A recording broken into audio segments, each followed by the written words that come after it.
talk, we'll go to the glaucoma talk by Dr. Thomas George. He is one of the popular speakers from Kerala, senior glaucoma consultant in Chaitanya. Thank you, Mahesh and Bastion. Good afternoon, everybody. Though I talk about three scenarios, it is not restricted to glaucoma. It can happen in any intraocular surgery. And the first one, I was going for a glaucoma triple, that's a cataract plus strap. Did a paracentesis, but the visco came a little late, is what I remembered that time. FACO went off fine, and this is what the situation was.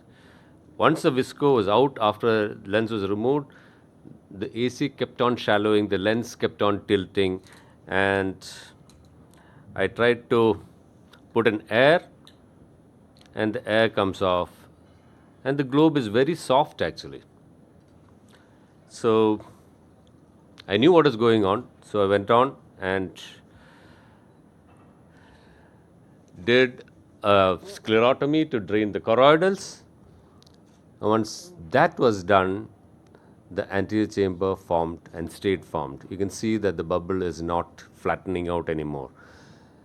So when you have a uniformly shallow AC with low IOP, consider a choroidal effusion as a possibility, and when it happens per op, you obviously need to drain it before you can actually proceed further, because that you need the space in the anterior chamber.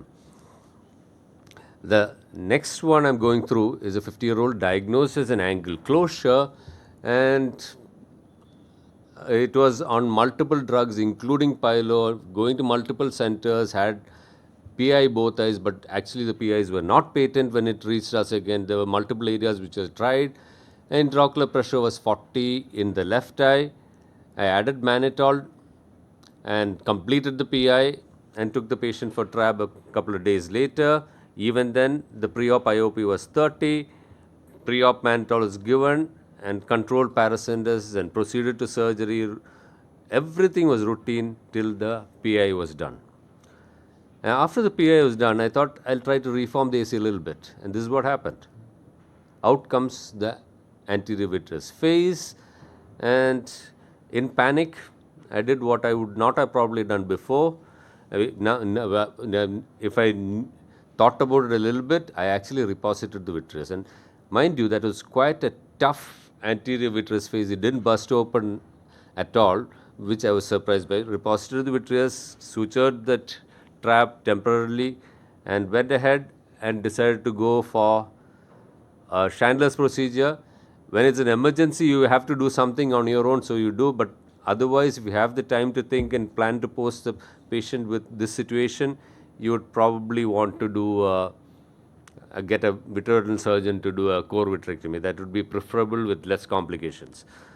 Anyway, do the sclerotomy like before. I'm just going through the stepwise because peritomy, cauteries, 3.5 millimeters from the limbus, centered radial sclerotomy, because the procedure for the previous sclerotomy is also the same,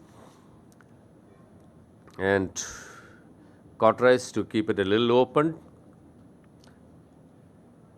This is the only occasion we cauterize to cook this sclera literally, because you want to shrink it a little bit. And I checked for choroidals, it was not there.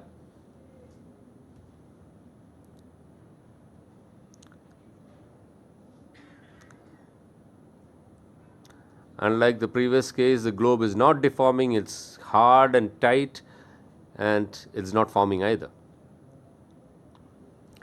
So I go on to violate Mahesh's halo space. 12.5 millimeters measured. I put a guard in the form of an artery clamp, so I can't go further. And watch it as nearly the guard reaches there, you will see a gush of fluid there. That's all that was required to decompress. That's fluid behind the posterior vitreous phase is what I believe it is, or rather what we all glaucoma people believe it is.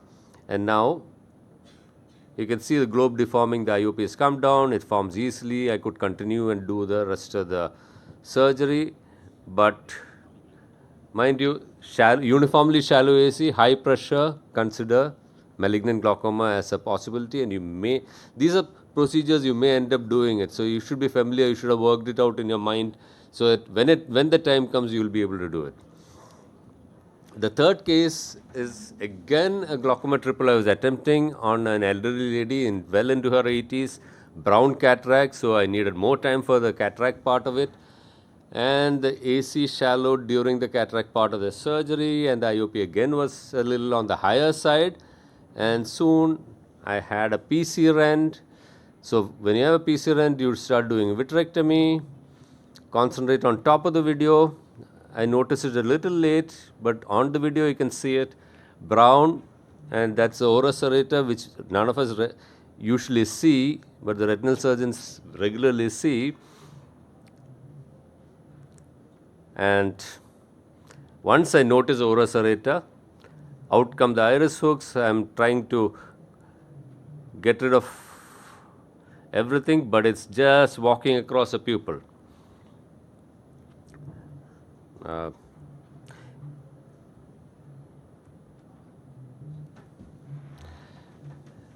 The idea here is emergency management. First aid only is done at this point in time. That is, close up the wound that is able to leak. That's the main wound. And here there is no cosmesis, no thinking about astigmatism, central box suture and continuous running suture with counter sutures is what I use. If you want to say technically, basically somehow suture it and close it. Actually, once the box sutures came into the picture, the movement of the ora serrata stopped. But that is not enough for us to feel secure, so I go on to close the entire wound with a continuous suture. Out here, if any retinal tissue comes out or the blood actually breaches and gets out, your prognosis gets very, very bad. So you're trying to stop it as much as possible, dampen at the bleed. That's the intention at the primary setting. And having something like this is not good for the heart, especially of the surgeon. It's panic. I don't usually shiver when I operate. You can see how I suture. Trembling fingers, all that's there, fine.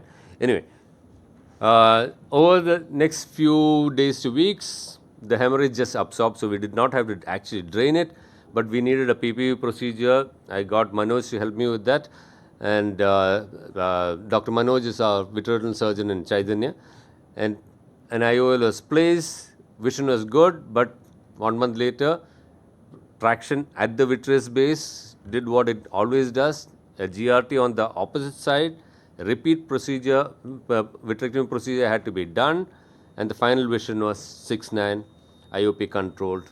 So shallow AC, high pressure, change in red glow, expulsive is what you look for. Thank you.